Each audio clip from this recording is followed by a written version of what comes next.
Welcome to making maths easy 1979। इस video में मैं बताने वाली हूँ बच्चों आपको सम स्टैंडर्ड इंटीग्रल्स के बारे में। ठीक है, कुछ इंटीग्रल्स आपके स्टैंडर्ड्स होते हैं, उनके लिए हम फॉर्मूला यूज़ करेंगे, तो वो फॉर्मूलेज मैं आपको इस वीडियो में बताने वाली हूँ। तो ये तो आप जानते ही हो कि बच्चों x⁻n का अगर आपको इंटीग्रेशन करना है, ठीक है, तो इंटीग्रेशन में हम क्या करते हैं, एक पावर ऐड कर देते हैं और उसी पावर से हम डिवाइड कर देते हैं। ठीक है, अगर आपका इनडेफिनेट इंटीग्रल है तो हम कांस्टेंट ऑफ इंटीग्रेशन भी ऐड करते हैं। तो इस केस में हमारा इनडेफिनेट इंटीग्रल है तो हम कांस्टेंट ऑफ इंटीग्रेशन आपका ऐड करेंगे। ठीक है, सेकंड वन है आपका कोस एक्स का इंटीग्रेशन क्या होता है। कोस एक्स का इंटीग्रेशन होता है बच्चों dx साथ में आएगा साइन एक्स, ठीक है, plus constant of integration. Third है साइन एक्स का इंटीग्रेशन। साइन एक्स का इंटीग्रेशन क्या होता है, minus cos x. Sine x का इंटीग्रेशन क्या होता है, minus cos x plus constant of integration. ठीक है, अब आ गया साइन का हो गया, कोस का हो गया, अब लगाओ टेन एक्स। टेन एक्स का इंटीग्रेशन होता है बच्चों आपका log of sec x, log of mod sec x plus constant of integration. ठीक है, साइन का हो गया, कोस का हो गया, टेन। अब लेते हैं हम कोसेक का इंटीग्रेशन। कोसेक एक्स का इंटीग्रेशन क्या होता है आपका, ये होता है log of mod cosec x minus cot x, cosec x minus cot x plus constant of integration. अब हो गया आपका सेक एक्स का इंटीग्रेशन। सेक एक्स का इंटीग्रेशन क्या होता है आपका log of mod sec x plus tan x. ठीक है, ये सारे फॉर्मूलेज आपको लर्न करने हैं। फिर हो गया आपका कोट एक्स। कोट एक्स का इंटीग्रेशन होता है बच्चों आपका log of mod sine x plus constant of integration. तो जो कांस्टेंट ऑफ इंटीग्रेशन लगाते हैं बच्चों, ये आपका इनडेफिनेट इंटीग्रल में आता है, डेफिनेट इंटीग्रल में आपका कांस्टेंट ऑफ इंटीग्रेशन नहीं आता। ठीक है, अब आते हैं हम, अगर आपको सेक स्क्वायर का इंटीग्रेशन करना है। सेक स्क्वायर का इंटीग्रेशन क्या होता है आपका, स्टैंडर्ड रिजल्ट है इसके लिए भी कि इसका इंटीग्रेशन 10x होता है। ठीक है, प्लस कांस्टेंट ऑफ इंटीग्रेशन। इसी तरह से कोसेक स्क्वायर का इंटीग्रेशन क्या होता है बच्चों, कोसेक स्क्वायर x dx, इसका इंटीग्रेशन होता है आपका minus cot x plus constant of integration. ठीक है, टेंथ है आपका, अगर आपको सेक एक्स इंटू 10x इसका इंटीग्रेशन करना है तो इसका इंटीग्रेशन होता है आपका sec x plus constant of integration. ठीक है, क्वेश्चन नंबर 11th नंबर पे आता है आपका, अगर आपको इंटीग्रेशन करना है cosec x into cot x, cosec x into cot x, इसका इंटीग्रेशन होता है आपका minus cosec x plus constant of integration. ठीक है, कोसेक एक्स का इंटीग्रेशन होता है आपका log of mod cosec x minus cot x, और cosec x into cot x का इंटीग्रेशन होता है आपका माइनस कोसेक एक्स। तो आपको डिफरेंस फाइंड आउट करना है। देखो ये वाला आपका ये है, एक ये है और एक ये है। इन चारों फॉर्मूलेज में आपको डिफरेंस फाइंड आउट करना है कि किसका इंटीग्रेशन कौन सा होता है। ये आपको कन्फ्यूजिंग है तो थोड़ा आपको ये अच्छे से लर्न करने हैं, ध्यान से लर्न करने हैं। ठीक है, उसके बाद आते हैं बच्चों हम क्वेश्चन नंबर 12 पर। नंबर 12 में अगर आपको इंटीग्रेशन करना है 1/√1 माइनस एक्स स्क्वायर का, तो इसका इंटीग्रेशन होता है आपका sine inverse x plus constant of integration. ठीक है, इसी तरह से सेम टर्म है आपकी लेफ्ट साइड पे और इसका इंटीग्रेशन आपका माइनस कोस इनवर्स एक्स भी होता है। ठीक है, इसका इंटीग्रेशन आपका ये भी होता है और ये भी होता है। क्लियर। इसी तरह से 13 मैं बताती हूँ आपको,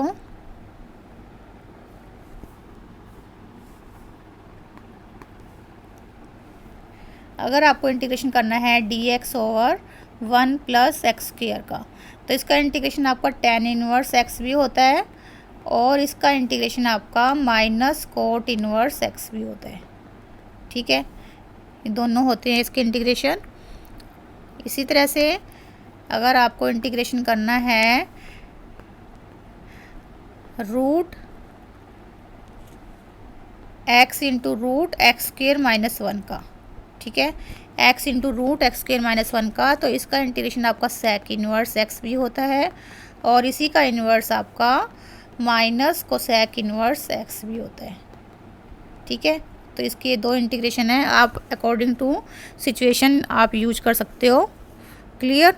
इसी तरह से आपका 1/x का इंटीग्रेशन, ये आपको काफ़ी यूज़ होता है। 1/x का इंटीग्रेशन आपका होता है log of mod x plus constant of integration.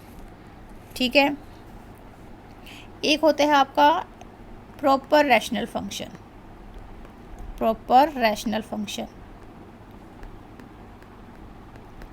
तो प्रॉपर रैशनल फंक्शन कौन सा होता है बच्चों, जिसमें आपकी degree of numerator is less than degree of denominator.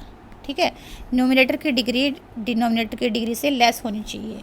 ठीक है, अगर degree of numerator is greater than और equal to degree of denominator, तो उस केस में आपका रैशनल फंक्शन क्या बन जाएगा, इम्प्रॉपर। ठीक है, इम्प्रॉपर रैशनल फंक्शन।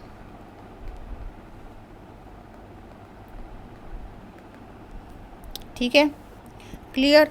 और जब भी आपका रैशनल फंक्शन हो तो उसको आप पार्शियल फ्रैक्शन में चेंज करके उसको इंटीग्रेट कर सकते हो। ठीक है, पार्शियल फ्रैक्शन में कैसे चेंज करते हैं, पार्शियल फ्रैक्शन में चेंज करने के लिए, पार्शियल फ्रैक्शंस में चेंज करने के लिए आप कैसे फॉर्मूलेज अप्लाई करेंगे, देखो मैं बताती हूँ आपको।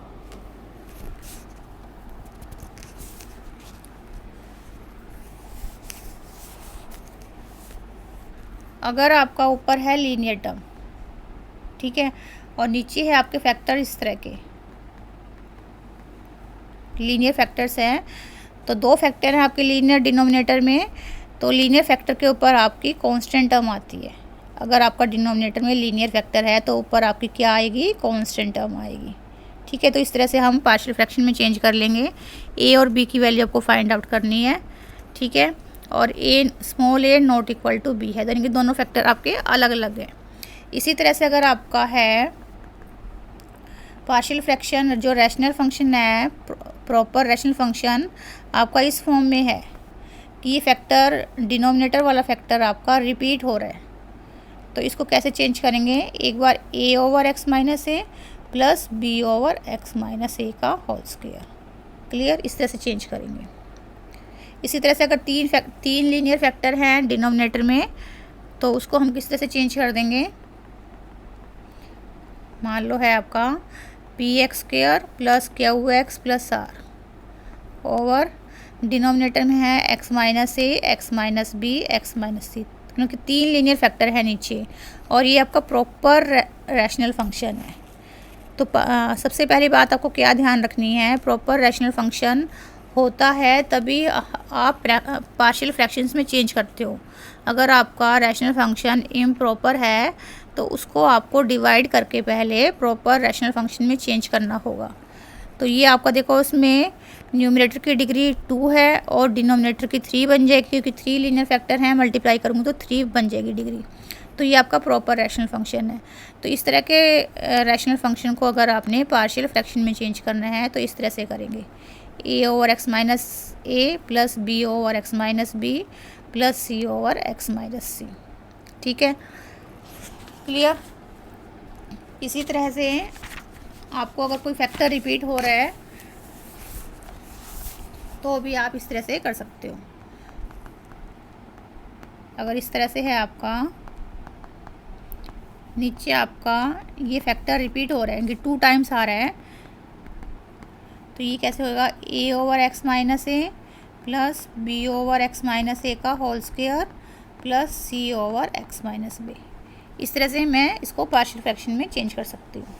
ठीक है, थर्ड है, उसके लास्ट है आपका, अगर आपका डिनोमिनेटर में क्वाड्रेटिक फैक्टर आ जाए, डिनोमिनेटर में क्या आ जाए आपका, क्वाड्रेटिक फैक्टर आ जाए और ये आपका प्रॉपर रैशनल फंक्शन है। ठीक है, तो इसको कैसे चेंज करेंगे, देखो लीनियर फैक्टर के ऊपर तो आपकी कांस्टेंट टर्म ही आएगी और जो आपका क्वाड्रेटिक फैक्टर आया है डिनोमिनेटर में उसके ऊपर आपको लीनियर टर्म लगानी पड़ेगी। ठीक है, तो बी एक्स प्लस सी क्या है, लीनियर टर्म में आपकी लीनियर पॉलिनोमियल है, क्वाड्रेटिक फैक्टर के ऊपर लीनियर फैक्टर आएगा आपका, ठीक है। और कैपिटल ए, कैपिटल बी और कैपिटल सी की वैल्यू आपको फाइंड आउट करनी है। Small a, small b, small c की वैल्यू तो आपको क्वेश्चन में गिवन होगी, पी क्यू आर की वैल्यू भी आपको क्वेश्चन में गिवन होगी। आपको simple capital a, capital b और कैपिटल सी की वैल्यू निकालनी है। और आपको क्या ध्यान रखना है कि क्वाड्रेटिक फैक्टर के ऊपर आपका लीनियर फैक्टर आएगा और लीनियर फैक्टर के ऊपर आपकी कांस्टेंट टर्म आएगी। इस तरह से आप पार्शियल फ्रैक्शन में चेंज कर सकते हो, ठीक है बच्चों। अब है आपके, देखो मैंने क्वेश्चन 13 तक करवाए थे, आपको 15 तक करवाए थे स्टैंडर्ड इंटीग्रल्स। अब 16 पर आते हैं।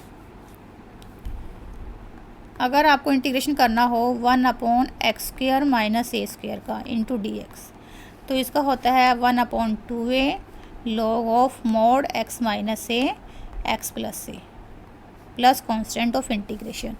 इसी तरह से अगर आपका हो a² पहले आ जाए और x² बाद में आए, ठीक है, तो इस केस में क्या होगा, 1/2a log ऑफ प्लस वाली टर्म ऊपर आएगी और माइनस वाली नीचे आएगी, ठीक है। इसके बाद है आपका, अगर ये आपका रूट में आ जाए नीचे, ठीक है, और या इससे पहले मैं बताती हूँ, अगर आपका ये प्लस में आ जाए नीचे, तो इसका इंटीग्रेशन क्या होगा आपका 1/a tan इनवर्स x/a, ठीक है। ये वाला भी आपका खूब बहुत यूज़ होता है फॉर्मूला आपका। और इसके बाद है, अगर आपका जो ये क्वेश्चन 16 सीरियल नंबर 16 पर है फॉर्मूला, इसमें अगर ये रूट में आ जाए, इस तरह से ये रूट हो यहाँ पर, तो इसका क्या फॉर्मूला है, standard formula log of mod x plus root x² - a² plus constant of integration, ठीक है। इसी तरह से आपका ये इस तरह से आ जाता है, अगर आपका रूट के अंदर a² पहले हो और x² बाद में हो, तो ये होगा आपका sine inverse x/a plus constant of integration, ठीक है। इसी तरह से अगर आपका रूट में नीचे प्लस वाली टर्म आ रही हो, दोनों टर्म प्लस की हो, x² प्लस a², तो इसमें क्या होगा आपका integration log of mod x plus root x² plus a² plus constant of integration. तो देखो ये वाला फॉर्मूला और ये वाला फॉर्मूला आपका सेम है, सिर्फ साइन का फ़र्क है, एक में माइनस साइन है, एक में प्लस साइन है, ठीक है। ये वाला फॉर्मूला ध्यान से लर्न करना है आपको, और एक ये वाला फॉर्मूला आपको ध्यान से लर्न करना है, 18th और ये 20th, ठीक है। ये दोनों अच्छे से लर्न करने हैं, 18 और 20, ये आपके फॉर्मूले यूज़ होने वाले हैं काफ़ी, ठीक है। अब है इसके बाद 22nd। अगर आपको इंटीग्रेशन करना हो रूट x² - a² का, न्यूमरेटर में ही है ये वाली टर्म, देखो 16 में आपका ये था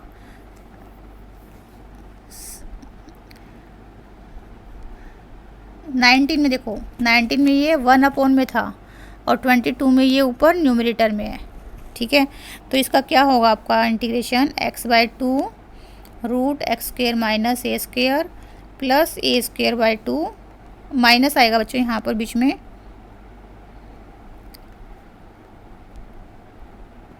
minus a²/2 log of mod x plus root x² - a² plus constant of integration, ठीक है। x/2 root x² - a² minus a²/2 log of mod x plus root x² - a² plus constant of integration, ठीक है।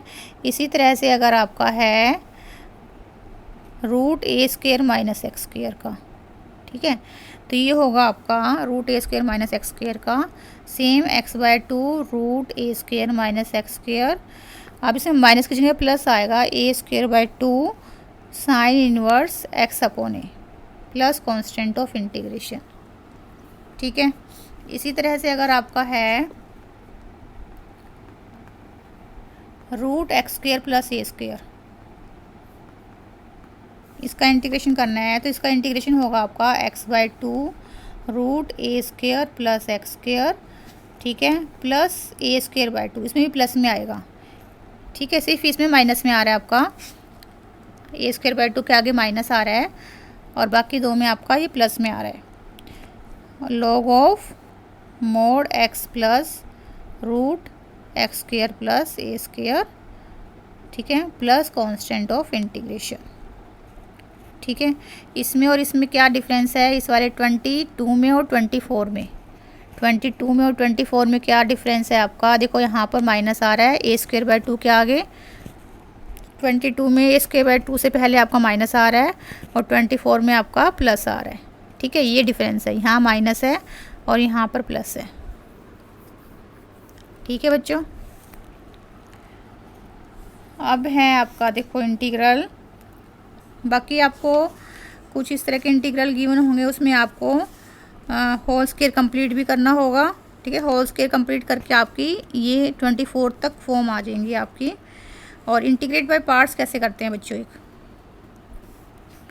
अगर आपको integrate by parts करना हो, दो function आपको प्रोडक्ट में गिवन है, इंटीग्रेट करना हो बाय पार्ट्स, उसके लिए कौन सा फॉर्मूला यूज़ करोगे आप, इसमें आपके दो फंक्शन प्रोडक्ट में होते हैं, ठीक है, एक फंक्शन मान लो एफ एक्स है, दूसरा फंक्शन आपका जी एक्स है, ठीक है, इसका इंटीग्रेशन करना हो तो आप पहले एक फंक्शन को फर्स्ट फंक्शन मानोगे, मान लो एफ एक्स आपका फर्स्ट है, जी एक्स आपका सेकेंड फंक्शन है, तो ये ऑर्डर कैसे आप कंसिडर करोगे, आई लेट के अकॉर्डिंग कंसिडर करोगे। आई लेट में आपका आई होता है इन्वर्स, ठीक है, एल होता है लॉगरिथमिक फंक्शन, ए होता है आपका एलजेब्राइक, ठीक है, टी होता है ट्रिग्नोमेट्रिक, होता है आपका एक्सपोनेंशियल फंक्शन, ठीक है। तो इसके अकॉर्डिंग आप फंक्शन को वैल्यू दोगे कि फर्स्ट फंक्शन है या सेकंड फंक्शन है। तो इसका इंटीग्रेशन आप कैसे करोगे, आप first function as it is, integration of second minus differentiation, integration के अंदर है फिर ये यहाँ पर भी डी एक्स आएगा, फिर इस पूरे का इंटीग्रेशन, इंटीग्रेट लगाया हुआ तो डी एक्स लगाना पड़ेगा एक आपको, तो आपको ये वाला फॉर्मूला है, प्लस कांस्टेंट ऑफ इंटीग्रेशन आएगा लास्ट में, इनडेफिनेट इंटीग्रल है तो, ठीक है। तो ये फॉर्मूला आपको अच्छे से लर्न करना है। और अगर आपको एरिया, तो अभी आपका इंटीग्रल वाले चैप्टर में नहीं है, वो तो एप्लीकेशन ऑफ इंटीग्रल में आएगा आपका एरिया, ठीक है। तो इस तरह के क्वेश्चन आप, और एक आपकी मेन जो प्रॉपर्टी है वो ये है, देखो 25 पर कौन सी, 25 ये वाला हो गया, और 26 नंबर पे क्या आएगा, ये अगर आपके पास इस तरह की फॉर्म है इंटीग्रल के अंदर, e raise to power x into f x plus f dash x into d x, अगर आपका इंटीग्रल के अंदर e raise to power x आ रहा है और ब्रैकेट के अंदर 2 टर्म आपके प्लस में है, और 2 टर्म किस तरह से है कि एक टर्म दूसरे का डेरिवेटिव है, तो इस केस में इसका आंसर क्या हो जाता है, e raise to power x into f x plus c, ठीक है। तो ये वाली इम्पोर्टेंट प्रॉपर्टी है, क्लियर। अब कुछ आपकी प्रॉपर्टीज़ होती हैं डेफिनेट इंटीग्रल की, डेफिनेट इंटीग्रल की प्रॉपर्टी भी मैंने बताई थी आपको, मैं फिर से आपको रिवाइज करा देती हूँ। प्रॉपर्टीज ऑफ डेफिनेट इंटीग्रल,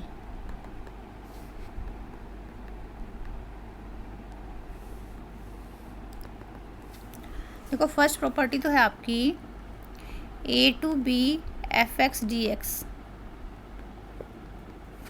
ये होता है minus b to a f x d x के equal,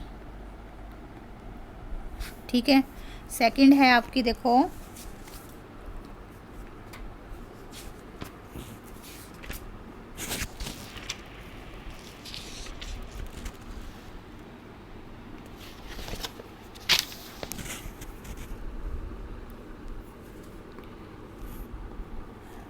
A to b f x d x, इसमें हम वेरिएबल चेंज कर सकते हैं, वेरिएबल ऑफ इंटीग्रेशन को हम चेंज कर सकते हैं, एक्स को मान लो मैंने टी में चेंज कर दिया, तो ये दोनों भी क्या होंगे आपके इक्वल होंगे, ठीक है। और थर्ड है आपकी ए टू ए, अगर आप इंटीग्रेशन कर रहे हो तो इसकी वैल्यू क्या होगी, 0 होगी, ठीक है। कुछ इसमें आपके स्पेशल केस हैं, लेकिन मैं सबको अलग अलग लिख रही हूँ। और इसी तरह से a to b f x d x है, तो ये आपका इक्वल होता है a to b f of a plus b minus x की। ठीक है, इसके इक्वल होता है। फिफ्थ है आपकी, इसी का स्पेशल केस है फोर्थ का, 0 to a x d x, ये होता है आपका 0 to a f of a minus x के इक्वल। ठीक है, ये वाली प्रॉपर्टी आपकी काफ़ी यूज़ होती है, ये भी यूज़ होती है। ठीक है, सिक्स्थ वन है आपकी, एनसीईआरटी की बुक में बच्चों इसकी नंबरिंग कुछ और तरीके से की हुई है, तो आपको तो सिर्फ प्रॉपर्टीज़ लर्न करनी है, तो मैं आपको बता रही हूँ। अगर आपका 0 to 2a f x d x है, ठीक है, तो ये हो जाता है आपका 2 times 0 to a f x d x if f of 2a minus x is equal to f x. अगर ये वाली कंडीशन सेटिस्फाई होती है तो इसकी वैल्यू आपकी 2 टाइम्स 0 टू हो जाएगी, 0 टू a। यहाँ पर लिमिट 2a है और यहाँ पर लिमिट a है। ठीक है, लेकिन आपकी ये वाली कंडीशन सेटिस्फाई होनी चाहिए। अगर आपकी कंडीशन इसकी वैल्यू इक्वल टू 0 हो जाएगी, यानी कि इसकी वैल्यू इक्वल टू 0 हो जाएगी if f of 2a minus x is equal to minus f x आ जाए, तो इसमें इक्वल हैं और इसमें माइनस साइन लगा हुआ आगे, तो इसकी वैल्यू क्या हो जाएगी आपकी 0 हो जाएगी। ठीक है, ये वाली प्रॉपर्टी भी काफ़ी यूज़ होती है। और सबसे मेन प्रॉपर्टी है आपकी minus a to a f x d x, ये होता है आपका 2 times 0 to a f x d x if f is an even function, f is an even function of, even function है तो इसकी value 2 times 0 to a f x d x बन जाएगी, और इसी की वैल्यू इक्वल टू 0 बन जाएगी if f is N odd function, f is N odd function of x। ठीक है बच्चों, तो ऑड फंक्शन कब होता है, जब आपका f ऑफ माइनस एक्स निकालें वो आपका माइनस एफ एक्स के इक्वल आ जाए तो ऑड फंक्शन बन जाता है। अगर f ऑफ माइनस एक्स आपका एफ एक्स के इक्वल आ जाए तो इवन फंक्शन बन जाता है। ठीक है, तो ये भी आपको ध्यान रखना है कि इवन फंक्शन कब होता है और ऑड फंक्शन कब होता है। तो ऑड फंक्शन के लिए आपकी ये वाली प्रॉपर्टी होनी चाहिए और इवन फंक्शन के लिए आपकी ये वाली प्रॉपर्टी होनी चाहिए। ठीक है, तो ये वाली इम्पोर्टेंट प्रॉपर्टी है आपकी डेफिनेट इंटीग्रल्स में। ठीक है, तो ये प्रॉपर्टी आपको यूज़ करनी है डेफिनेट इंटीग्रल्स के लिए। क्लियर, बाकी आजकल मोस्टली फॉर्मूलेज मैंने आपको लिखवा दिए हैं इसमें। बाकी आपको होल स्क्वायर कंप्लीट करके कई क्वेश्चंस में आपको होल स्क्वायर कंप्लीट करना है, वहाँ से होल स्क्वायर कंप्लीट करने के बाद आपके फॉर्मूले अप्लाई हो सकते हैं उसमें। ठीक है, एक होती है आपकी फंडामेंटल थ्योरम ऑफ कैलकुलस। ठीक है, फंडामेंटल थ्योरम ऑफ कैलकुलस क्या है आपकी,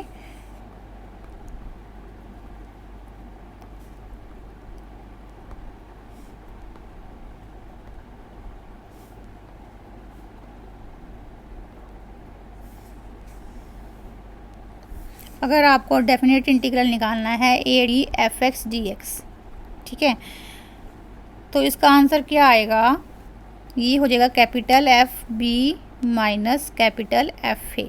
ठीक है, अब कैपिटल एफ क्या है इसमें, कैपिटल एफ है आपका,